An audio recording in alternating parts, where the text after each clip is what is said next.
मैत्रेय मुनि से विदुर जी पूछते हैं कि आखिर ये पृथ्वी जल में डूबी कैसे। तो कहते हैं सुनिए, एक समय की बात है, कश्यप मुनि की 13 पत्नियां हैं। 13 की 13 जो हैं वो दक्ष प्रजापति की बेटियां हैं।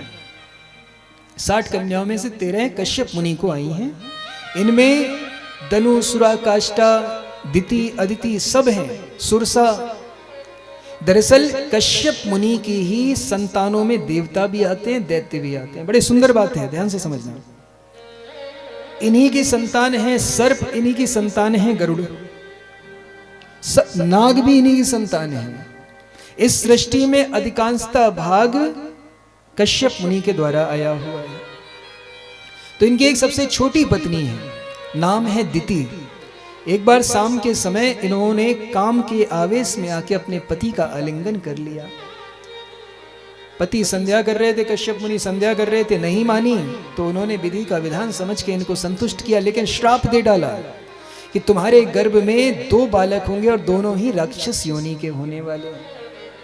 याद रखना, 4 काम कभी भी संध्या के समय नहीं करने चाहिए। ये संध्या का समय है, इस समय 4 काम नहीं करने। पहला भोजन, दूसरा शयन, तीसरा पाठन और चौथा सहवास या रति क्रिया। इन 4 कामों से हमेशा इस समय दूर रहना चाहिए। कारण क्या है? इस समय भगवान शिव अपने रुद्र गणों के साथ इस धरा पर घूमते रहते हैं और जो भी व्यक्ति ऐसे सांसारिक कार्य करता हुआ दिखाई दे जाता है उसको श्रापित कर देते हैं। होता क्या है आप प्रत्यक्ष प्रमाणित करके देखना। अगर आप इस समय भोजन पाते हैं तो आपका शरीर बीमार हो जाएगा। आप कभी पाके देखना, जिस समय दिन डूबता है गोधूली बेला में यदि आप भोजन करेंगे तो आपको एसिडिटी की समस्या सबसे पहले बनेगी। आप ये आजमा के देखना, क्योंकि हमें भी लगता था कि पता नहीं सच है कि नहीं है। हमने एक दिन पाके देखा और सत्य कहता हूं, जिस दिन पाया उसी दिन ये समस्या हमें सामने आ गई। आप करके देखना। दूसरी बात, जिस दिन आप रात्रि इस समय में सो जाएंगे, संध्या के समय, तो संध्या के समय सोने से आपके घर में लक्ष्मी की हानि होती है। कैसे होगी? लक्ष्मी की हानि ऐसे होगी कि आप जब सोएंगे तो आपको बीमारी घर करेगी और बीमारी जब जकड़ लेगी तो डॉक्टर को पैसा दे के आना पड़ेगा। और अगर विश्वास नहीं है सो के देख लेना। आप एक दिन सो के देखो, आपको उसी दिन पता लग जाएगा कि शरीर में जकड़न हो रही है आपको। तीसरी बात, पढ़ना नहीं चाहिए कभी इस समय। जितने भी बच्चे बैठे हैं सब ध्यान से सुन लो, और आप जो नहीं हैं बच्चे, आपके बेटा बेटी होंगे, कभी भी शाम के समय बच्चों को पढ़ाना नहीं चाहिए। आप इस समय संध्या के समय जो भी पढ़ेंगे वो सदैव आप भूल जाते हैं। पढ़ने का समय है ब्रह्म मुहूर्त का। आपको पता है कि आजकल इतनी कोचिंग क्यों बढ़ती जा रही है? कभी अंदाजा लगाया आपने? हर चौराहे पे एक नई कोचिंग खुल रही है। क्यों? क्योंकि ये बहुत बड़ा षड्यंत्र है। कैसे? आपने कभी, अच्छा एक बात बताओ, आप में से ऐसे कौन से जो इंटर पास किया हुआ है? जिन्होंने हाथ ऊपर उठा के बताओ, जिन्होंने इंटर तक भी पढ़ाई की है। इंटर से ऊपर वाले भी हाथ उठा सकते हो। अच्छा, मतलब काफी लोग पढ़े लिखे हैं। सच बताना, कभी आपने कोचिंग पढ़ी है? कोचिंग पढ़ी है आप लोगों ने? हम इस बात को दावे से कह सकते हैं कि अधिकांशता लोगों का जवाब ना में ही होगा कि कभी कोचिंग की शकल भी नहीं देखी है। हम भी सत्य बता रहे हैं, आप तो बहुत बड़े बड़े हैं, हम तो अभी 32 साल के ही हैं केवल। वैसे आज जन्मदिन है हमारा, पता है आपको? हाँ, अभी अभी याद आ गया। धन्यवाद धन्यवाद। 18 नवंबर आज ही है। अब 32 साल की तो मतलब 33वीं लग गई हमारी आज से 32 साल पूरे हो गए। प्रेम से बोलो। तो हमने खुद मात्र 3 महीने के लिए कोचिंग ली थी। कब? जब हम शायद 11th में थे। उस समय 11th में 3 महीने कोचिंग ली। कुछ समझ में नहीं आता था क्योंकि इसी समय पढ़ाते थे वो, उसके बाद छोड़ दिया। और सत्य कहता हूं, दास ठाकुर जी की कृपा से PhD होल्डर है। पीएचडी किया हुआ है हमने सोशल वर्क से, समाज कार्य से पीएचडी है। और पीएचडी में अपने सब्जेक्ट में, क्षमा करें ठाकुर जी अपनी तारीफ नहीं, इनकी कृपा से, सोशल वर्क में सबसे ज्यादा नंबरों से पास हुए थे अपने सब्जेक्ट में। और आज तक कभी हमने कोचिंग का मुंह नहीं देखा, सिर्फ वो 3 महीने की बात अगर छोड़ दें तो। क्यों? क्योंकि आदत है प्रातः सुबह उठ के पढ़ने की, 12 बजे से पहले पढ़ने की। आप कभी भी देख लेना ट्रायल करके, 12 बजे, दोपहर के 12 बजे, दोपहर के 12 बजे से पहले आप जो भी पढ़ेंगे सब याद हो जाएगा। दोपहर के 12 बजे जैसे जैसे दिन डूबेगा ना, आप जो भी पढ़ेंगे वो कमजोर होते जाएंगे। और संध्या का समय तो ऐसा है कि आप जो पढ़ोगे वो भूल जाओगे। आप आजमा के देखो, अपने बच्चों को सिखा के देखिए, मैं दावे से कह सकता हूं क्योंकि आजमाई है ये चीजें। आप 12 बजे से पहले पढ़ाइए। अच्छा, पहले तो विद्यालय भी 7 बजे खुला करते थे, अब तो विद्यालय का समय 10 बजे कर दिया गया है। कुछ जो बच्चों के स्कूल है ना, वही सिर्फ 7-8 बजे खुलते हैं, बाकी जो इंटर कॉलेज है सब के सब 10 बजे खुलते हैं। शाम को 3-4 बजे तक पढ़ाई होती है, बहुत गलत है, ऐसा नहीं होना चाहिए। तो बच्चों को शाम के समय पढ़ाने के बजाय प्रातः उठा करके पढ़ाइए, जिससे आपके बच्चों की कोचिंग 100% छूट जाएगी। प्रेम से बोलो। और जब छूट जाए ना, तो जो फीस बच्चों की जाती है उसे किसी गौशाला में, किसी अनाथालय में जाके दान कर आना। प्रेम से बोलो, बचा के मत रखना। अच्छा, और रति क्रिया नहीं करनी चाहिए, क्योंकि रति क्रिया में अगर गलती से आप गर्भवती हो गई तो आपको राक्षस योनि का बालक मिलना निश्चित है। इस समय संतान उत्पत्ति का बिल्कुल भी समय नहीं है। तो दिति को श्राप लगा, 2 बालक इनके गर्भ में आए, एक का नाम था हिरण्याक्ष और एक का नाम था हिरण्यकशिपु। दोनों बालक बड़े होने लगे, 100 वर्षों तक माता ने उसे अपने गर्भ में दबा के रखा, 100 वर्ष तक नहीं निकलने दिया। चारों तरफ तेज की लपटें फैलने लगी। जब देवताओं की प्रार्थना के बाद माता दिति ने दोनों को जन्म दिया, जन्म देते ही विशालकाय रूप धारण कर लिया।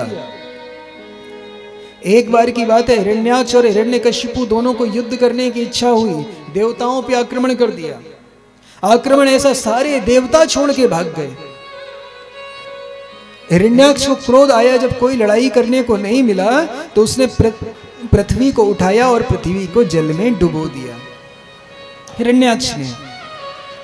अच्छा, अब मनु शत्रुपा कहते हैं कि हम सृष्टि कहाँ करें। ब्रह्मा जी के पास गए, ब्रह्मा जी ने कहा, शुक्र भगवान वारा भगवान के रूप में अवतरित हुए नारायण, जय जयकार होने लगी। भगवान ने मना किया कि अभी पहले काम तो करने दो।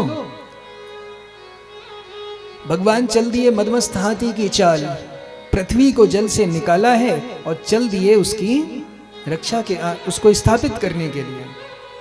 अच्छा, इधर भगवान जा रहे हैं, पीछे से हिरण्याक्ष आ गया। हिरण्याक्ष कहता है, अरे ओ वनगोचर, मेरे काम में बाधा क्यों बनता है, मेरे काम में ऐसे अवरोध क्यों प्रकट करता है।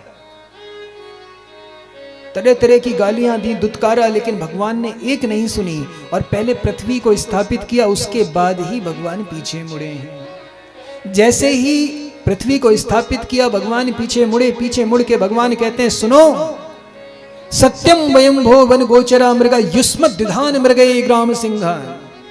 तुमने सच कहा, मैं वन गोचर हूं, मैं वन वन भटकने वाला हूं, लेकिन मैं सत्य कहता हूं कि मैं तुम जैसे ग्राम सिंहों से डरता नहीं हूं।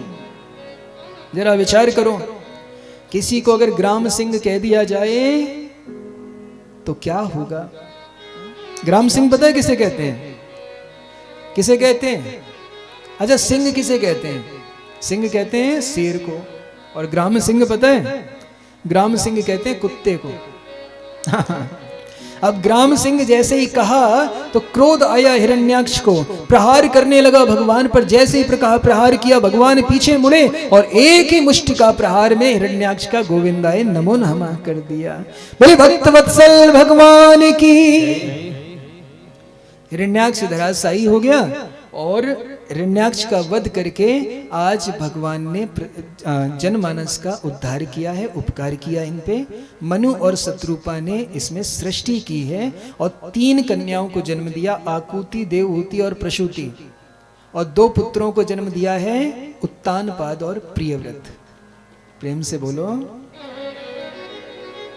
लेकिन जरा ये बताओ, ये कहानी हमें सुनाई क्यों गई है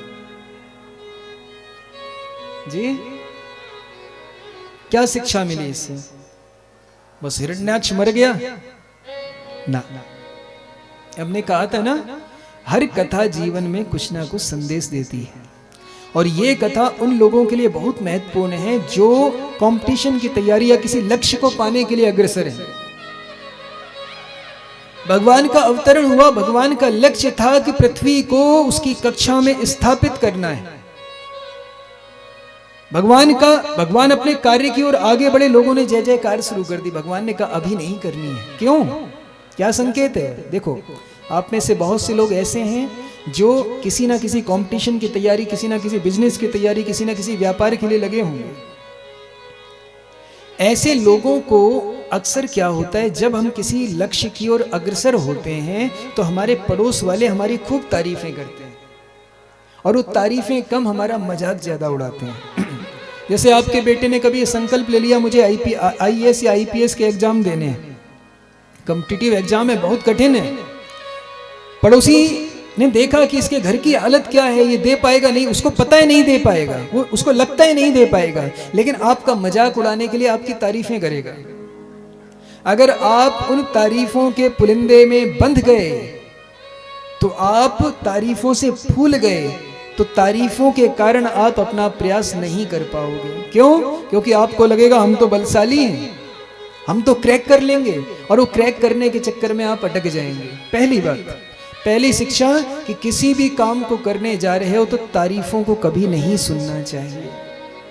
तारीफ सुनने की आदत मत डालिए, अपने लक्ष्य पे ध्यान दीजिए। और दूसरी बात, जब आप लगभग अपने लक्ष्य की ओर होंगे, जब लगेगा कि अब तो ये निकाल देगा, अब ये पास कर लेगा, उस समय लोग आपको गालियां देना शुरू करते हैं। वही जो आपकी तारीफें चल रही थी, जो तारीफें कर रहे थे, उसके बाद उन्हीं को लगता है अरे ये तो सच में हो जाएगा, फिर वो आपको दुत्कारना शुरू करते हैं, आपको डिमोटिवेट करना शुरू करते हैं। यही हिरण्याक्ष ने किया। जब भगवान पृथ्वी को लेके चले तो हिरण्याक्ष ने गाली देना शुरू किया, लेकिन भगवान ने क्या किया? भगवान को लक्ष्य याद था कि पृथ्वी को वहां स्थापित करना है। भगवान सीधे जा रहे हैं, पीछे मुड़ के जवाब नहीं दे रहे। क्यों? क्योंकि बातों से जवाब मूर्ख दिया करते हैं। एक कर्तव्यनिष्ठ व्यक्ति तो अपने कर्म से ही जवाब देता है जी। और मैं सत्य कहता हूं कि बातों का जवाब इंसान एक बार सुन के भूल जाएगा, लेकिन जिस दिन अपने कर्म से आप जवाब दे दोगे ना, उस दिन वो जवाब वो जीवन भर याद रखेगा। तो भगवान ने कहा नहीं नहीं, अभी जवाब नहीं दूंगा, पहले पृथ्वी को स्थापित किया, और पृथ्वी को स्थापित करके जब मुड़े हैं, कार्य पूरा हुआ, अपने कार्य को करने के बाद उसको जवाब दिया है। सत्यम वयम हो वन गोचरा मृगा, सही कहा तुमने, हम तो लायक ही नहीं थे, नालायक है हम तो कर ही नहीं सकते, लेकिन आज प्रभु की कृपा से हमने ये कार्य पूरा कर लिया।